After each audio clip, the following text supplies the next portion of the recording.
Hello student, સ્વાધ્યાય 2 question number 1 પ્રતિ વિધેયના મૂલ્ય શોધો. કોસ ઇનવર્સ કોસ 13 પાઈના છેદમાં 6. તો આ ક્વેશ્ચનને આપણે સોલ્વ કરવા માટે પહેલા તો જોઈએ આગળના જે સ્વાધ્યાય 2.2 માં શીખ્યા એના જેમ જ છે. તો કોસ ઇનવર્સ કોસ 13 પાઈના છેદમાં 6 આ ક્વેશ્ચન છે. હવે કોસ ઇનવર્સ એમ નામ રહેવા દઈશું.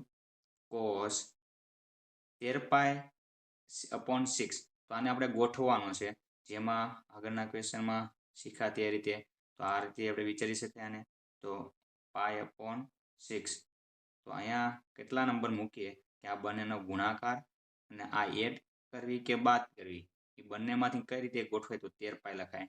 તો જો અહીંયા આપણે 2 પાઈ લખીએ તો 6 ને 2 વડે મલ્ટિપ્લિકેશન કરશું એટલે 6 દુ 12 પ્લસ પાઈ કરશું એટલે 13 પાઈ થઈ ગયા. અહીંયા પ્લસની નિશાની આવશે. તો આ રીતે આપણે એને ગોઠવી દઈશું. Cos 2 pi plus pi upon 6 એટલે 2 પાઈ પ્લસ પાઈ અપોન 6 કરશું એટલે 12 અને પાઈ એટલે 13 પાઈ થઈ ગયા.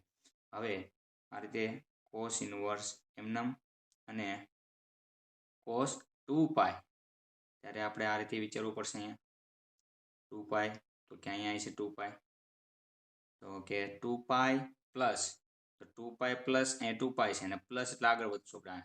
તો પહેલા ચરણની અંદર કોસ કેવું હોય ધન હોય અને વિધેય બદલાય છે નહીં. 2 પાઈ અને પાઈ આગળ વિધેય બદલાતું નથી. તો કોસનું કોસ અને પ્રથમ ચરણની અંદર હોવાથી અહીંયા પ્લસ નિશાની પાઈ બાય 6. તો આ રીતે આપણે ગોઠવી દેવાનું. હવે કોસ ઇનવર્સ કોસ કેન્સલ એટલે પાઈ બાય 6.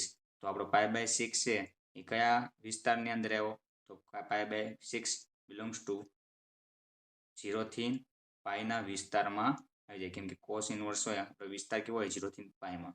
તો આપણો વિસ્તાર થઈ ગયો. હવે આપણે એને બંનેને કેન્સલ કરીએ પછી આ લખીએ કે પાઈ બાય 6. ડાયરેક્ટ આપણે આ બંનેને કેન્સલ કરી શકતા નથી. Okay, thank you.